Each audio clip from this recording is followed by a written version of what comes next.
नमस्कार विद्यार्थी मित्रांनो, Jeevan sir math and reasoning academy या प्लॅटफॉर्मवर आपलं सहर्ष स्वागत आहे. विद्यार्थी मित्रांनो, आपल्या या यूट्यूब चॅनलवर आपण एक MPSC PYQ सिरीज सुरू करीत आहोत. ठीक आहे. त्यामध्ये त्या सिरीजमध्ये आपण जो पहिला पेपर घेत आहोत तो ग्रुप बी प्रिलिम्स 8 ऑक्टोबर 2022 रोजी झालेला. त्यामधील फक्त आपण अंकगणित व बुद्धिमत्ता चाचणी याचं एक्सप्लेनेशन बघणार आहोत आणि घेऊन आलेलो आहे मी स्वतः जीवन सर. विद्यार्थी मित्रांनो, या प्लॅटफॉर्मवर नवीन असाल तर या प्लॅटफॉर्मला आधी तुम्हाला सबस्क्राईब करून घ्यायचं आहे. ठीक आहे. यानंतर ही MPSC PYQ सिरीज जोपर्यंत तुमचे कंबाईन ग्रुप बी बरोबर आहे किंवा सी हे दोन्ही एक्झाम येत नाही तोपर्यंत ही तुमची PYQ सिरीज चालू असणार आहे. ठीक आहे. त्यामुळे तुम्हाला या चॅनलला सबस्क्राईब करून घ्यायचं आहे. चला तर सुरुवात करूया आपल्या एक्सप्लेनेशनला. बघा, प्रश्न क्रमांक पहिला काय होणार आहे, विविध रेल्वे गाड्यांमधील प्रवाशांचे शेकडा प्रमाण पुढील वर्तुळखंडात तुम्हाला दर्शवलेले आहे. जसं की इथं गाड्यांचे नाव दिलेले आहे AQRSML. ठीक आहे. तर तुम्हाला प्रवाशांची एकूण संख्या 8500 दिलेली आहे. तर गाडी SML बरोबर आहे यांची मिळून सरासरी प्रवासी संख्या किती. बघा, आधी तर तुम्ही बघून घ्या याची ची टक्केवारी किती आहे. ची टक्केवारी आहे 24, ची टक्केवारी किती आहे 20% आणि ची टक्केवारी किती आहे 15%. या तिन्ही गाड्या मिळून टोटल टक्केवारी किती झाली, हे 9 आणि हे किती 5, तर 59 ही टोटल टक्केवारी झाली. तर तुम्हाला इथे बघा प्रवाशांची एकूण संख्या दिलेली आहे 8500. तर काय करायचं, या 8500 ठीक आहे एकूण प्रवाशांना एकूण जे गाड्या आहेत, किती गाड्या आहेत 3 गाड्या आहे SML यांनी काय करायचं मल्टिप्लाय करायचं म्हणजे गुणाकार करायचं. तर किती होणार, इथे बघा 20 कटले तर राहिले किती 85 गुणेला 59. 85 गुणेला 59 केले तर किती होणार तुम्हाला 5015. तर हे तुमचं कॅल्क्युलेशन येणार. ठीक आहे. एवढं कॅल्क्युलेशन झालं. हे काय झालं, 3 गाड्यामधील एकूण प्रवासी किती झाले, 3 गाड्यामधील एकूण प्रवासी झाले. ठीक आहे. तर ही झाली एकूण प्रवाशांची संख्या, एकूण प्रवासी. तर तुम्हाला काय करायचं आहे, त्यांची सरासरी काढायची आहे. तर सरासरी काढण्यासाठी तुम्हाला कुठलं सूत्र आहे, एकूण प्रवासाची संख्या किती आलेली आहे 5015 आणि एकूण गाड्या किती आहेत बघा, किती आहेत 3. तर याला 3 ने काय करा डिवाइडेड करा. मग काय होणार 3 1 3 राहिले किती 2, 3 6 18 राहिले किती 2 आणि किती होणार 3 7 21 बरोबर आहे. आणि 3 दुने किंवा 3 1 3 म्हणजे 1671. म्हणजे नियर अबाउट तुमचा आन्सर बघा 1672 पर्यंत जात आहे. म्हणजे तुमचा आन्सर पर्याय क्रमांक 3 म्हणजे 1672 येणार. ठीक आहे. किती येणार 1672. तर अशा प्रकारे हा तुमचा काय होता प्रश्न होता. ठीक आहे. तर हे पहिला प्रश्न तुम्हाला समजलेला असेल आणि नवीन असाल तर या यूट्यूब चॅनलला तुम्हाला सबस्क्राईब करून घ्यायचं आहे. वळूया प्रश्न क्रमांक 2 कडे. बघा, प्रश्न क्रमांक 2 खूप लॉजिकल प्रश्न आहे. बघा काय म्हटलंय, आंब्याचे झाड पेरू व लिंबूच्या झाडाच्या मध्ये आहे. ठीक आहे. पपईचे झाड लिंबूच्या झाडाजवळ आहे पण आंब्याच्या व पेरूच्या झाडाजवळ नाही. पपईच्या उजवीकडे नारळाचे झाड आहे पण पेरूच्या झाडाच्या डावीकडे कोणतेच झाड नाही. बघा, इथून एक हिंट आपल्याला काय करत आहे, एक म्हणजे हिंट मिळत आहे कुठली, की पेरूच्या झाडाच्या डावीकडे कोणतेच झाड नाही. समजा ही एक डावी बाजू आहे आणि ही उजवी बाजू आहे. समजले का. तर काय करतो, पेरूच्या काय म्हटलंय डावीकडे कोणतेच झाड नाही. तर मी काय करतो पेरूपासून सुरुवात करतो. ठीक आहे. पेरूपासून सुरुवात केली. आता सुरुवातीचे सेंटेन्स बघा, आंब्याचे झाड पेरू व लिंबूच्या झाडामध्ये आहे. पेरू तर झाड आपल्याला मिळालेलं आहे. मग काय करायचं, या पेरूच्या झाडाच्या मधात काय ठेवायचं, आंब्याचे झाड ठेवा म्हणजे आंबा इथे ठेवा. ठीक आहे. आणि त्याच्यानंतर इथे काय राहणार, लिंबू राहणार. आता बघा पहिला सेंटेन्स तुम्हाला व्यवस्थित कळला असेल की आंब्याचं झाड पेरू व लिंबूच्या झाडामध्ये आहे. बघा, आंब्याचं झाड पेरू व लिंबूच्या झाडाच्या मधात आहे. त्यानंतर बघा, पपईचे झाड लिंबूच्या झाडाजवळ आहे. कोणाचे, पपईचे झाड लिंबूच्या झाडाजवळ म्हणजे पपई इथे येणार. आता राहिलं काय, एकच राहिलं कुठलं, नारळ. तर इथं नारळाचं झाड करा, नारळ. समजलं. म्हणजे तुमचा सिक्वेन्स काय राहणार, हा सिक्वेन्स राहणार. समजलं का? हा सिक्वेन्स राहणार. आता तुम्हाला काय विधाने दिलेले आहे, ते विधाने कुठले बरोबर आहेत ते ओळखायचं आहे. आता बघा, पहिला विधान, लिंबूचे झाड पपई आणि आंब्याच्या झाडाच्या मध्ये आहे. बघा, कोणाचं? लिंबूचे झाड कोणाच्या? आंब्याच्या आणि पपईच्या. बघा, आहे आहे म्हणजे पहिलं विधान तुमचं बरोबर आहे. पर्याय एक बरोबर आहे म्हणजे तुमचं बघा, इथून पर्याय एक असणार आहे. हे एक बरोबर येऊ शकतो, हे एक. तिसरा पर्याय चुकतोय. ठीक आहे. आता दुसरा विधान तुम्ही चेक करा. पपईचे झाड नारळ आणि निंबूच्या झाडाच्या मध्ये आहे. मधामध्ये आहे. कोणाचं? पपईचं झाड. पपईचं झाड कुठे आहे? इथे आहे. आणि पपईचे झाड नारळ आणि निंबूच्या झाडाच्या मध्यात कोण आहे? पपईचं झाड आहे. म्हणजे दुसरं सेंटेन्स बरोबर आहे. म्हणजे तुमचं दुसरे सेंटेन्स बरोबर येत आहे. म्हणजे तुमचं पर्याय एक आणि दोन दोन चुकलेला आहे. बघा आता, मग आता तुमचं फायटिंग आहे एक आणि चार पर्यायामध्ये. आता तिसरा सेंटेन्स बघा, पपईचे झाड नारळाच्या झाडाजवळ आहे. पपईचे झाड नारळाच्या झाडाजवळ. यस, म्हणजे पर्याय क्रमांक 3. म्हणजे तुमचा आन्सर कुठला असणार आहे? पर्याय क्रमांक 4 हे तुमचं बरोबर आन्सर असणार आहे. म्हणजे तुमचं आन्सर हे असणार आहे. म्हणजे तीनही विधान तुमचे काय आहे? करेक्ट आहे. समजलं का विद्यार्थी मित्रांनो? तर अशा प्रकारचा हा लॉजिकल प्रश्न होता. या टाईपचे प्रश्न तुम्हाला येणाऱ्या पुन्हा आगामी परीक्षेसाठी येऊ शकतात. त्याला व्यवस्थित करून चला. ठीक आहे. वळूया नंतरच्या प्रश्नाकडे. नंतरचा प्रश्न बघा काय म्हणताय. एका क्लबमध्ये 80 खेळाडू आहेत.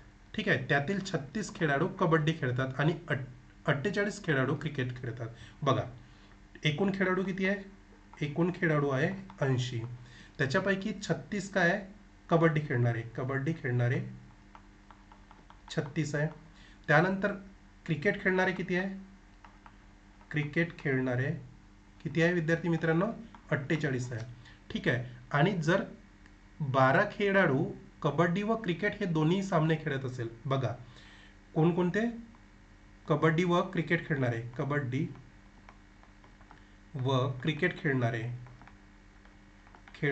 किती आहेत? 12 आहे एकूण. ठीक आहे. या दोघांचं तुम्ही काय करा, पहिलं ऍडिशन करा. तर या दोघांची ऍडिशन किती येणार बघा, 36 आणि म्हणजे 6 आणि 8 14. इथे काय होणार? म्हणजे 84. म्हणजे दोन एकूण कबड्डी आणि क्रिकेट खेळणारे किती मिळाले तुम्हाला? 84 एवढे मिळाले. आता मला सांगा, कमीत कमी एक खेळणारे खेळाडू किती असणार आहे? कमीत कमी. तर मला सांगा, कमीत कमी एक खेळ खेळणारे खेळाडू किती असणार आहे? हे बघा, दोन्ही खेळ खेळणारे किती आहेत? 84 आहेत. बरोबर आहे. दोन्ही खेळ खेळणारे किती आहे? आणि कबड्डी व क्रिकेट खेळणारे किती आहेत? 12. याच्यामधून जर वजा केले तर तुम्हाला किती मिळणार? इथून 72 मिळणार. बरोबर आहे. हे कमीत कमी एक खेळ खेळणारे खेळाडू. आता मला सांगा, इथून एकही खेळ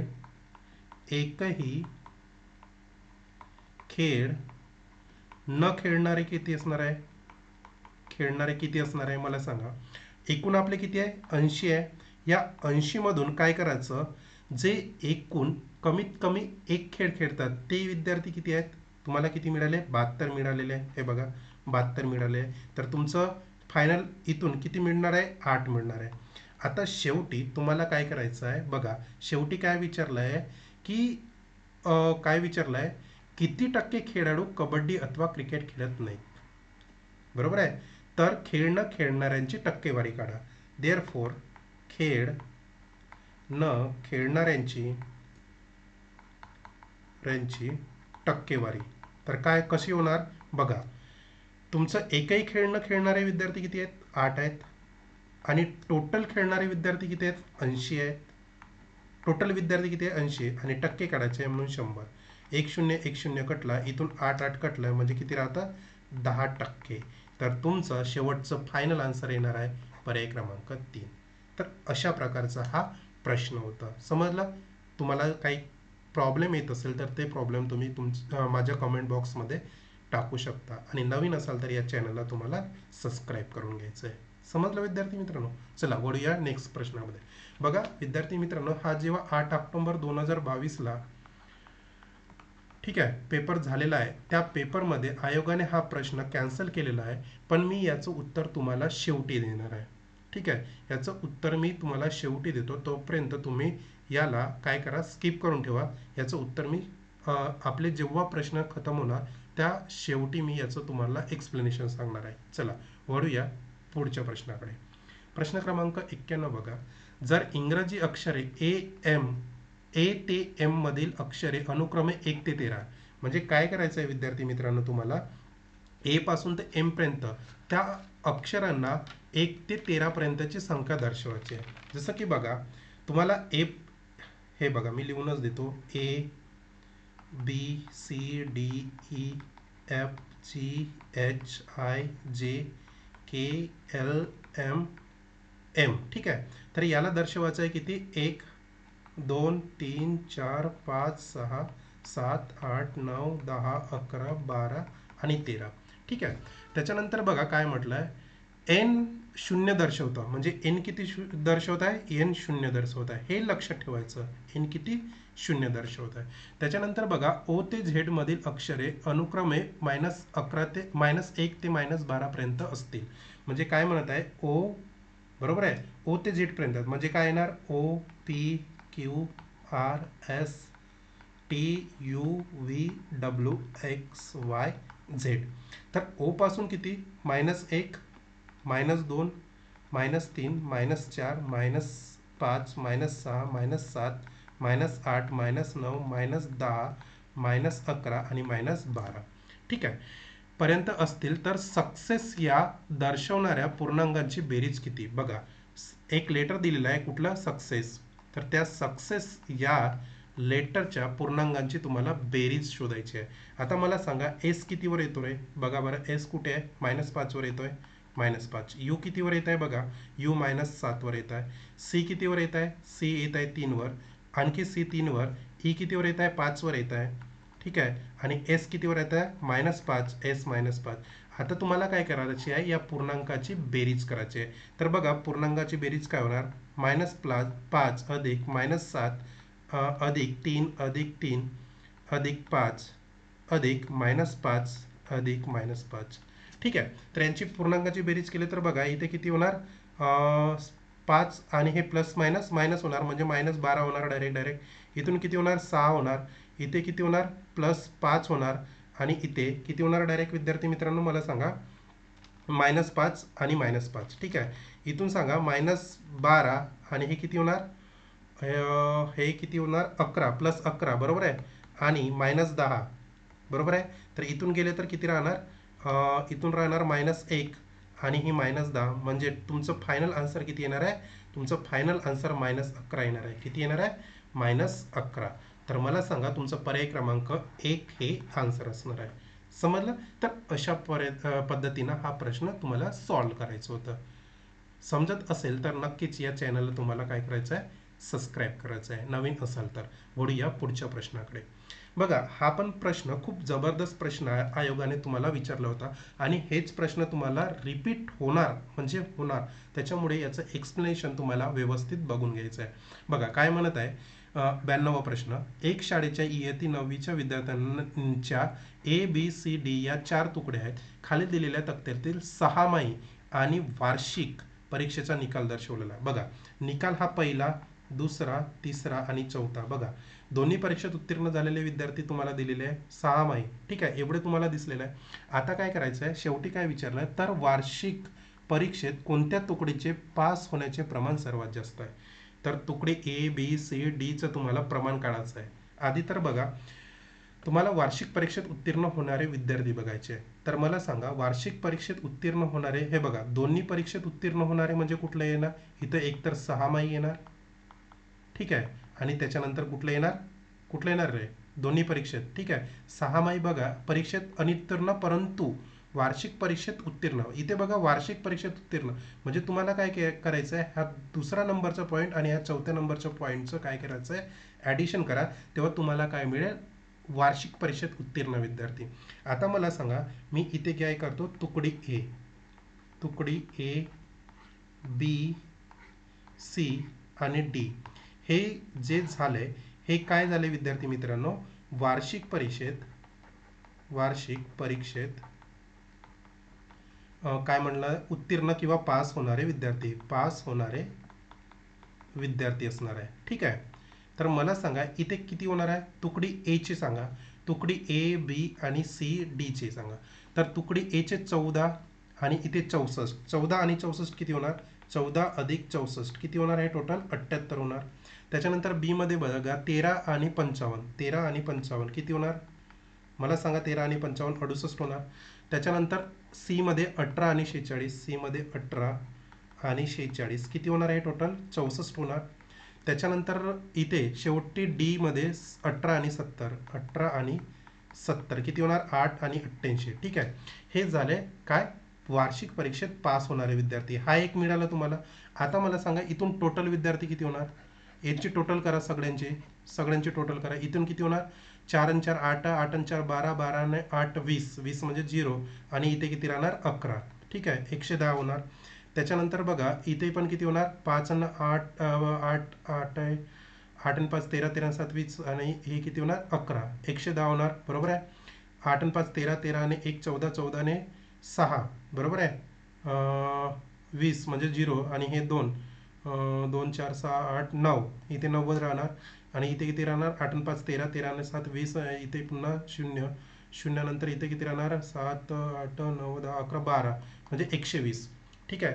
हे झाले तुमची टोटल संख्या ए बी सी डी तुकडीची. आता तुम्हाला काय करणार आहे, उत्तीर्ण होण्याचे प्रमाण काढायचे आहे. तर पास होण्याचे प्रमाण, आता बघा मी पास होण्याचे प्रमाण तुकडी ए चं काढतो. तर तुकडी ए चं प्रमाण कसं होणार बघा, तुकडी ए चे पास होणारे विद्यार्थी किती आहे, टोटल 78 आहे आणि टोटल विद्यार्थी किती आहे 110 आणि प्रमाण काढायचं आहे म्हणजे काय करायचं, पर्सेंटेज करा. पर्सेंटेज म्हणजे 100 ने गुणाकार करा.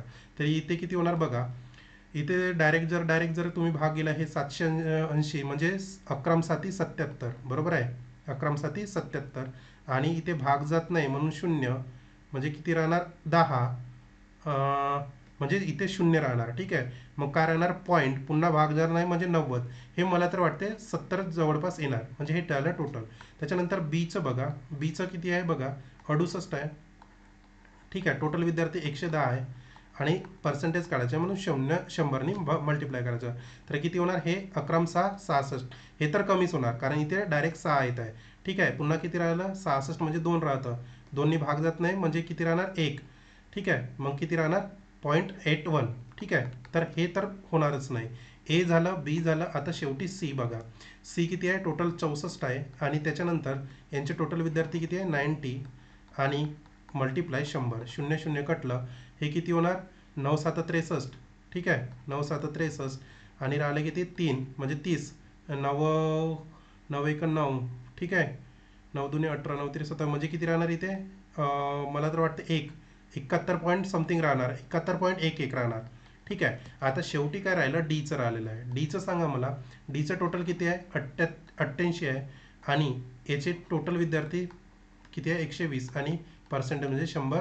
ठीक आहे. 0 0 कटलं म्हणजे किती राहिलं बघा 12 7 84 बरोबर आहे ना, 12 7 84, 84 पुन्हा इथे 4 राहिले म्हणजे 40, 12 3 36 बरोबर आहे. म्हणजे मला सांगा इथे 70 आहे, 61 आहे आणि 71 आणि इथे 73 आले म्हणजे पॉईंट नंतर काहीतरी येणारच. म्हणजे डी मध्ये सर्वात जास्त तुम्हाला उत्तीर्ण होणारे मिळणार आहे. म्हणजे पर्याय क्रमांक काय असणार आहे, तिसरा. हे आन्सर तुमचं फायनल असणार आहे. समजलं.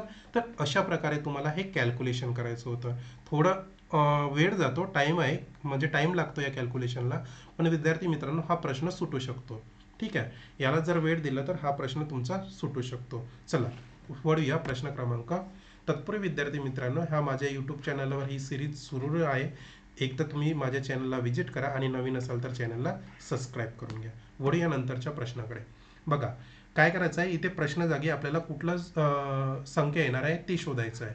ठीक आहे. तर बघा हे 55 79 आणि 45 हे येतं कसं ते बघूया. बघा मी पहिले ह्या दोघांचं कॅल्क्युलेशन करतो. 12 आणि 18 डायरेक्ट किती होतं 30 होतं. ठीक आहे. इथे 55 यायला पाहिजे. तर 55 येण्यासाठी काय करायचं लागेल, 12 + 18 हे किती होणार 30 होणार. 30 गुणिले 2 करतोय, किती होणार 60 होणार, आणि 60 मधून 5 वजा करतो. म्हणजे काय केलेलं आहे मी तुम्हाला सांगतो बघा. मी पेन चेंज करतोय. तर मी काय केलेलं आहे, इथे 2 घेतलेलं आहे आणि नंतर मग इथे -5 केलेलं आहे. समजलं? आता बघा, आता आपला प्रश्न सुटून जाणार. तर किती राहणार, इथे 55 राहणार. त्याच्यानंतर सारखंच करा, 22 अधिक 20 किती होणार, हे होणार 42 गुणेला 2 करा, आणि 42 गुणेला 2 केलं तर किती राहणार, इथे 84 होणार, आणि इथून 5 वजा करा तर किती मिळणार तुम्हाला, 79 मिळणार. त्याच्यानंतर बघा, 12 आणि 13, 12 प्लस 13, ठीक आहे. म्हणजे ही प्रोसिजर तुम्हाला काय करायची, फॉलो करायची आहे. मग किती होणार, हे 12 आणि 13 म्हणजे 25 होणार. 25 गुणेला 2 50, आणि 50 मधून 5 वजा केले तर किती राहणार, 45. म्हणजे ही तुमची संख्या येत आहे 55, 79 आणि 45. आणि शेवटची स्टेप तुमची आहे, जे काढायचं आहे ते 40 अधिक 18, ठीक आहे. किती होणार, 58, सॉरी किती होणार, 58 गुणेला 2 करा. 58 गुणेला 2 केलं तर किती होणार, 116, आणि वजा 5 करा. तर 5 वजा केलं तर किती होणार विद्यार्थी मित्रांनो, 111. म्हणजे तुमचं फायनल काय येणार आहे, दुसरा आन्सर येणार आहे. म्हणजे पर्याय क्रमांक 2, 111 तुमचा फायनल आन्सर. तर अशा प्रकारचा हा प्रश्न होता. मी काय केलेलं आहे, ह्या दोघांची ॲडिशन केली, त्या ॲडिशनला 2नी मल्टिप्लाय केलं आहे, आणि मल्टिप्लाय करून आलेल्या संख्येमधून मी 5 वजा केलेलं आहे. समजलं का? तर ही सिक्वेन्स काय केलेला आहे, म्हणजे गुणाकारामध्ये 2 आणि -5 हा सिक्वेन्स काय केलेला आहे, अप्लाय केलेला आहे इथे. समजलं? वळूया नंतरच्या प्रश्नाकडे. बघा, प्रश्न क्रमांक काय म्हणतो, 94. एका सांकेतिक लिपीत रेड बरोबर 9 आहे. बघा, रेड बरोबर 9 आहे, ब्ल्यू बरोबर 10 आहे, ब्ल्यू बरोबर किती आहे, 10 आहे. तर तुम्हाला व्हाईट बरोबर शोधायचं आहे. व्हाईट बरोबर किती, हा पर्याय शोधायचा आहे. तर मला सांगा, हा रेड बरोबर 9 कसा आला.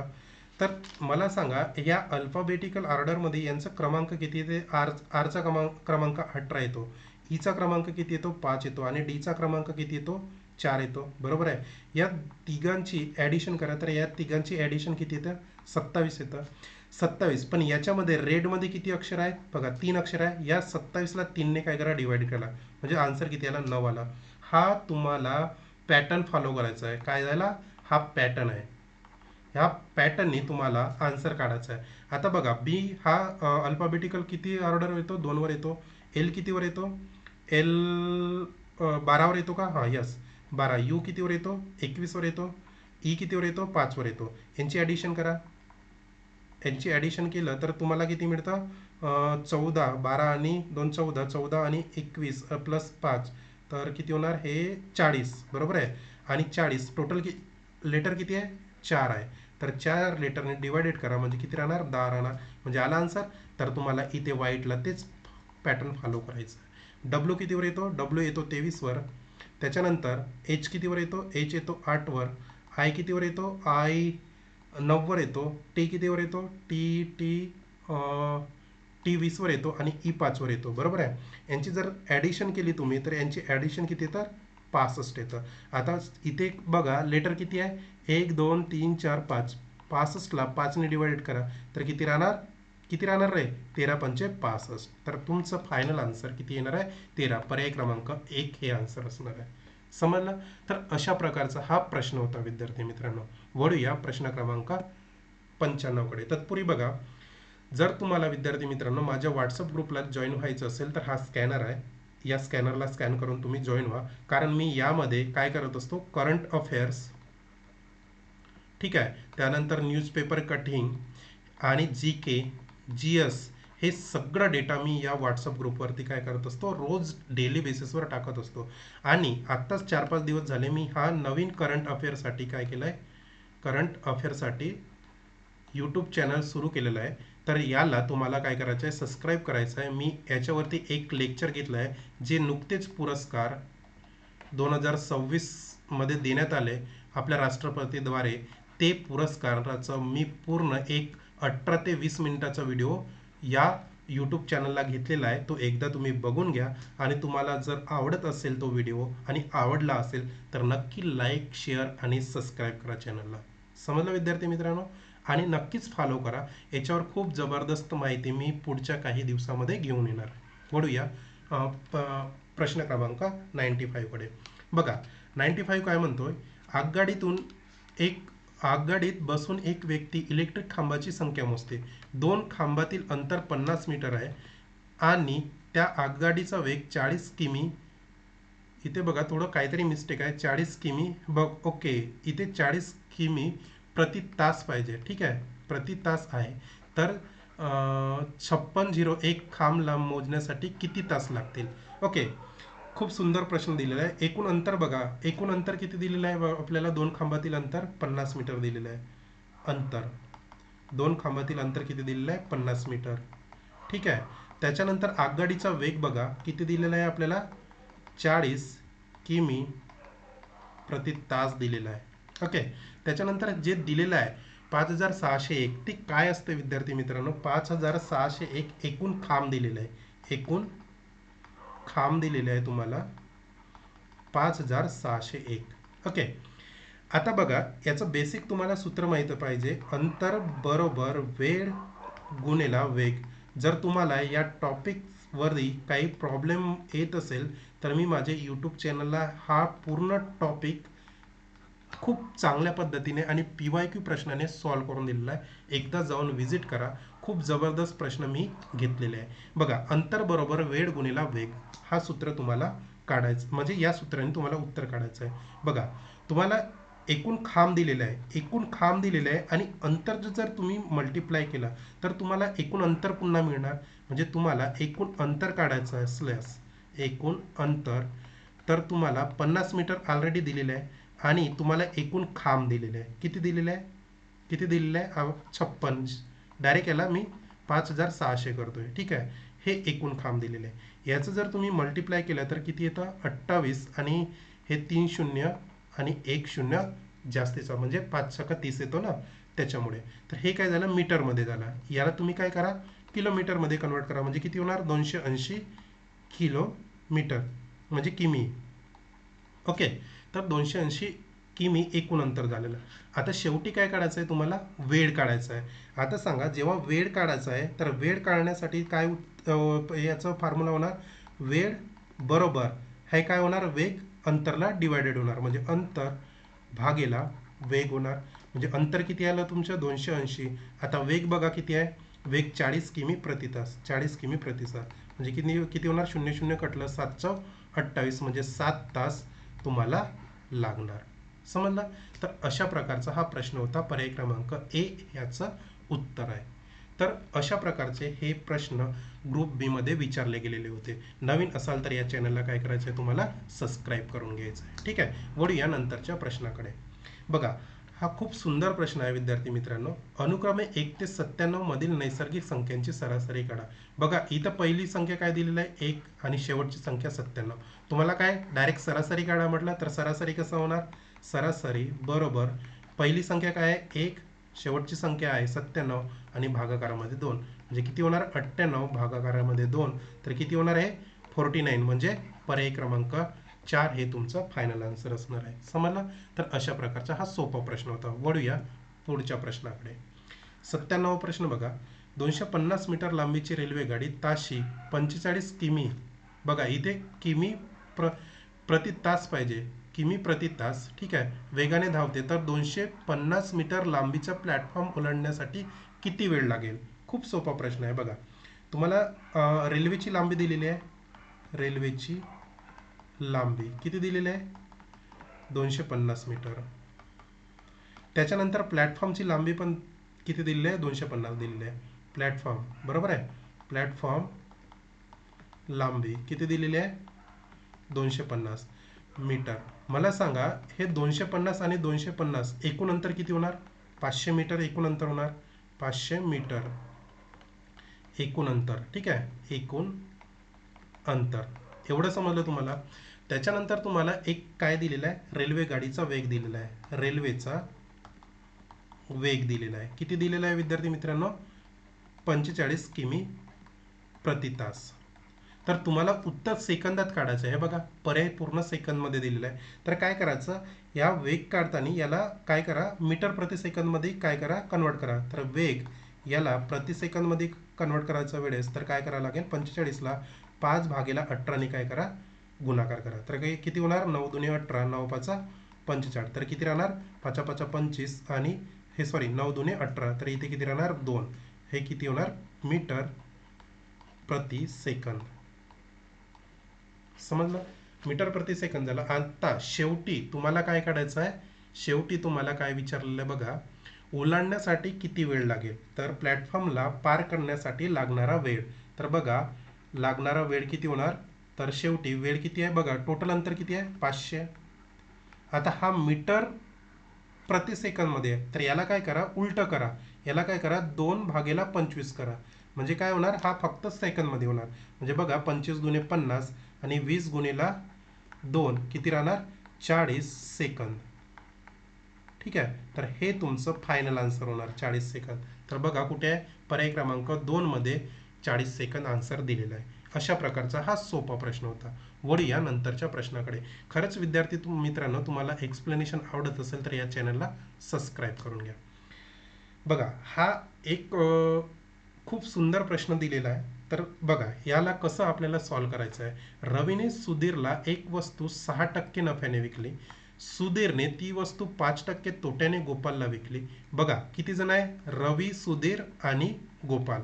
जर गोपालची खरेदी किंमत 2014 असेल तर रवीची खरेदी किंमत किती. ओके, आपल्याला रवीची खरेदी किंमत काढायची आहे. तर आपल्याला रवीची खरेदी किंमत माहिती आहे का, नाही, तर आपण त्याला काय म्हणू, एक्स म्हणू. रवीची खरेदी किंमत एक्स आहे. ठीक आहे, त्याच्यानंतर बघा काय केलंय, रवीने सुधीरला एक वस्तू 6% नफ्याने विकली.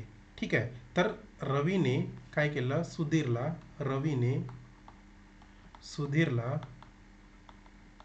एक वस्तू 6% नफ्याने विकली. ठीक आहे, नफ्याने विकली. मला सांगा विद्यार्थी मित्रांनो, आपण रवीची खरेदी किंमत काय मानली, एक्स मानली. एक्स मानली आहे म्हणून त्याला गुणाकार किती टक्क्याने विकलेला आहे, 6%. म्हणजे किती झाला 100वर 6%, म्हणजे किती झालं 106. आणि हे असं होणार, समजलं, म्हणजे 106 भागेला 100. हे झालं रवीने काय विकली, सुधीरला 6%ने विकलेल्या वस्तूचं पूर्ण कॅल्क्युलेशन. त्यानंतर बघा सुधीरनं ती वस्तू 5% तोट्याने गोपालला विकली. कुणाला, सुधीरने 5%. बघा सुधीरने गोपालला किती टक्क्याने, गोपालला 5% तोट्याने विकली ना, तोट्याने विकली. ठीक आहे, तर मला सांगा 5% तोट्याने विकली, पण इथे बघा सुधीरने काय केलं, रवीने सुधीरला विकली, तर हे सुधीरचं सगळे इथेच येणार, बरोबर आहे ना. म्हणजे एक्स गुणिला 106 आणि 100. आता बघा गोपालला कितीला 5%ने विकली, कोणी, सुधीरने. तर 5%ने विकली, तर मला सांगा ह्याचा गुणाकारामध्ये 5% नफ्याने विकली, म्हणजे 100वर किती, फक्त 95 येणार. समजला. आता यांचं सगळं कॅल्क्युलेशन करायचं, तर काय करायचं बघा, गोपालची तुम्हाला खरेदी किंमत दिलेली आहे. आता काय करायचं, हा सगळं इक्वेशन या गोपालच्या खरेदी किमती एवढं करायचं. म्हणजे काय होणार बघा, एक्स गुणिला 106 भागेला 100 आणि गुणाकारामध्ये पुन्हा 95 भागेला 100 आणि 2014. समजला. इथून बघा काय काय कटणार, 20 पंचेस किती होणार, 50 दुने 100 आणि 53 दुने 106. ठीक आहे, पुन्हा काही कटतं का बघा, 19 पाचा 95 आणि 20 पंचे 100. बरोबर आहे, म्हणजे इथं राहिलं काय बघा, एक्स गुणेला 53 आणि खाली 50 आणि 19 भागाकारामध्ये 20 बरोबर 2014. आता बघा इथे किती होणार, एक्स गुणिला हे किती होणार, डायरेक्ट 1000 होऊन जाणार, डायरेक्ट 1000. ठीक आहे, आणि वरचं कॅल्क्युलेशन किती येणार बघा, वरचं कॅल्क्युलेशन जर तुम्ही केलंय तर 53 गुणिला 19 किती होणार, 53 गुणिला 19 मला तर वाटतं 1000 किती होणार, 7 होणार, बरोबर आहे. आणि हे 2014च्या बरोबर करा. आता फायनल आपला आन्सर इथून मिळून जाणार. तर काय करायचं आहे, एक्सची किंमत काढायची आहे. तर बघा हे 1000 या 2014ला काय होणार, गुणाकारामध्ये होणार. एक्स बरोबर 1000 गुणाकारामध्ये 2014 आणि जे भागाकारामध्ये येणार ते 1007 येणार. बघा ज्या 1007 ने डायरेक्ट ह्या दोनदा काय होता, डिवायडेड होतो 2014, बरोबर आहे. तर एक्स बरोबर 1000 गुणिला 2, तर किती होणार, हे 2000 होणार. तर आपल्याला एक्सची किंमत 2000 मिळालेली आहे आणि आपण एक्स काय म्हणलेलं होता, रवीची खरेदी किंमत, आणि आपल्याला शेवटी काय विचारलं, रवीची खरेदी किंमत किती आली, ₹2000. समजलं. तर अशा प्रकारचा हा प्रश्न होता. जर तुम्हाला खरंच व्हिडिओ आवडला असेल किंवा प्रश्नाचं एक्सप्लेनेशन आवडत असेल तर सबस्क्राईब करायला मित्रांनो विसरू नका. ठीक आहे, वळूया नंतरच्या प्रश्नाकडे. बघा, प्रश्न क्रमांक 99. एक माणूस मुंबईवरून पुण्याला 4 किमी प्रति तास या वेगाने जातो आणि 6 किमी प्रति तास वेगाने परत येतो, तर त्याचा एकूण प्रवासीचा सरासरी वेग. बघा, अशा टाईपचे जर प्रश्न राहिले तर एकच सूत्र यूज करायचं. सरासरी वेगसाठी एकच सूत्र यूज करायचं, ते म्हणजे ह्या सूत्र आहे की 2 गुणिला एक्स वाय भागाकारामध्ये एक्स अधिक वाय. म्हणजे एक्स काय असणार आहे 4 किमी आणि वाय काय असणार आहे 6. म्हणजे काय होणार 2 गुणिला 4 गुणिला 6 आणि भागाकारामध्ये 4 अधिक 6 किती होणार, 2 गुणाकारामध्ये 4 गुणाकारामध्ये 6 आणि इथे 10, 2 पंचे 10 आणि 6 चौक 24 भागाकारामध्ये 5 म्हणजे किती होणार 4.8 किमी प्रति तास. समजलं. तर अशा प्रकारे पर्याय क्रमांक 1 तुमचं फायनल आन्सर येणार आहे. 4.8 किमी प्रति तास. समजलं. साधा होता आणि हा पर्याय काय सूत्र तुम्हाला लक्षात ठेवायचं, याला स्टार मार्क करून ठेवा. ठीक आहे. चला पुढे या प्रश्न क्रमांक 100 कडे, म्हणजे आपला शेवटचा प्रश्न आहे. बघा काय, ए आणि बी एक काम एकत्रितपणे 15 दिवसात पूर्ण करतात. बी एकटाच काम 20 दिवसात पूर्ण करतो, तर ए एकटा तेच काम किती दिवसात पूर्ण करेल. सोपा प्रश्न आहे. बघा, ए अधिक बी किती दिवसात, 15 दिवसात काम पूर्ण करतात आणि बी एकटाच किती दिवसात करतो 20. तर याचा एलसीएम म्हणजे लसावी किती होणार, 15 चौ 60 आणि 20 तिरी 60. म्हणजे बघा, ए अधिक बी या दोघांची काम करण्याची क्षमता किती आहे, कार्यक्षमता 4 आहे आणि फक्त बी ची किती आहे 3 आहे. तर काय करा, ह्या बी ला 3 बरोबर ठेवा. तर इथून तुम्हाला ए ची कार्यक्षमता निघेल ए अधिक 3 बरोबर 4. तर बघा काय होणार, ए ची तुम्हाला कार्यक्षमता 1 मिळणार, मिळाली 1. तर शेवटी काय मी विचारलंय, ए एकटा तेच काम किती दिवसात पूर्ण करेल. तर ए किती दिवसात पूर्ण करेल, पूर्ण काम किती आहे, पूर्ण काम आपलं 60 आहे आणि त्याची कार्यक्षमता आहे 1. तर ए ला किती 60 दिवस 60 दिवस लागेल. बरोबर आहे. ए ला ते काम करण्यात किती दिवस लागेल, 60 दिवस. म्हणजे पर्याय क्रमांक ए हे फायनल आन्सर असणार आहे. समजलं. तर अशा प्रकारचा हा प्रश्न होता विद्यार्थी मित्रांनो. समजलं. तर मी तुम्हाला एक सुरुवातीचा प्रश्न स्किप केलेला आहे, कारण तो आयोगाने प्रश्न काय केलेला आहे, कॅन्सल केलेला होता. पण मी याचं माझ्याकडून ट्राय केलेलं आहे विद्यार्थी मित्रांनो, म्हणजे उत्तर काढण्याचं. तर बघूया याला कसं काढू, म्हणजे कसं आलं ते बघतोय. बघा काय दिलेलं आहे, 90वा प्रश्न हा आयोगाने कॅन्सल केलेला आहे, पण मी याला सॉल्व्ह करून बघतोय. माझं उत्तर हे तुम्हाला मी सांगू देतो की माझं उत्तर बी आणि सी म्हणजे पर्याय क्रमांक काय येत आहे 4 येत आहे. तर हे कसं आलं याचं एक्सप्लेनेशन मी तुम्हाला देतो. बघा, पहिलं सेंटेन्स काय म्हणतो, बी हा एफ आणि डीच्या मध्ये आहे. बघा, हे 6 जण एका सरळ ओळीत उभे आहेत, पण त्यामध्ये आपल्याला पहिली कंडिशन ही दिलेली आहे, बी हा एफ आणि डीच्या मध्ये उभा आहे. त्याच्यानंतर दुसरी कंडिशन, ई हा ए आणि सीच्या मध्ये उभा आहे आणि तिसरी कंडिशन बघा, ए हा एफ किंवा डीच्या लगेच पुढे नाही, ही तिसरी कंडिशन दिलेली आहे. आणि त्याच्यानंतर बघा, सी हा डीच्या लगेच पुढे नाही, ही चौथी कंडिशन आहे. तर आपल्याला एफ हा कोणत्या जोडीच्या मध्ये उभा आहे हे शोधायचं आहे. तर बघा, मी पहिल्या कंडिशननुसार, कंडिशन नंबर 1 यानुसार मी ड्रॉ करतो. ठीक आहे. तर याच्यामध्ये पहिली केस असं होतं, म्हणजे काय, पहिली कंडिशन. ठीक आहे. तर याच्यामध्ये केस नंबर 1 असं होतं, जसं की हे 6 विद्यार्थी आहे, 1 2 3 4 5 6. ठीक आहे. तर बी हा एफ आणि डीच्या मध्ये उभा आहे. बरोबर आहे का, कोण, बी हा एफ आणि डीच्या मध्ये उभा आहे. पण काय म्हणत आहे विद्यार्थी, आपल्याला हे पोझिशन घेण्याआधी एक गोष्ट समजायला पाहिजे. कुठली, कारण इथे काय म्हटलं आहे, ए हा बघा एफ किंवा डीच्या लगेच पुढे नाही. म्हणजे आपल्याला काय करायचं आहे, हा ए ला कोणाच्या मागे ठेवायचा आहे, एफ डी आणि बीच्या मागे ठेवायचा आहे. म्हणजे आपल्याला ए ची पोझिशन ह्या 3 पैकी इकडे ठेवायची आहे. पण या म्हणजे काय करायचं आहे, ह्या ए ला मागे ठेवायचं आहे. जसं की आता बघा, मी काय करतो, हा बीला एफ आणि डीच्या मधात ठेवतो, एफ आणि डीच्या. तेव्हाच तर ए कुठेतरी इकडे येणार 3 प्लेसमध्ये. ही पहिली केस समजली तुम्हाला.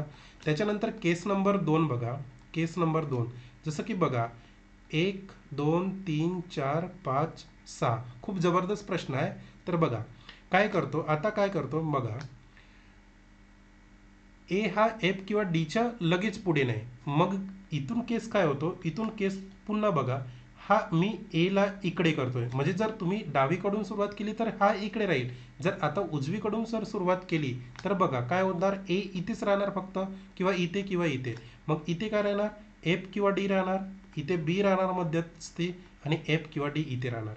एवढं समजलं. हे झालं आपल्या कंडिशन 1 आणि 2 वरून हे सगळं समजलं. आता बघा केस नंबर 3. केस नंबर 3 कुठला आहे हे बघा. केस नंबर 3 मध्ये ई हा म्हणजे काय बघा, 1 2 झाला. ई हा ए आणि सीच्या मध्ये उभा आहे. कोण, ई हा ए आणि सीच्या. मग इथे केस काय करतो, केस नंबर 1 जसं की बघा 1 2 3 4 5 आणि 6. ई हा ए आणि सीच्या मधात उभा आहे.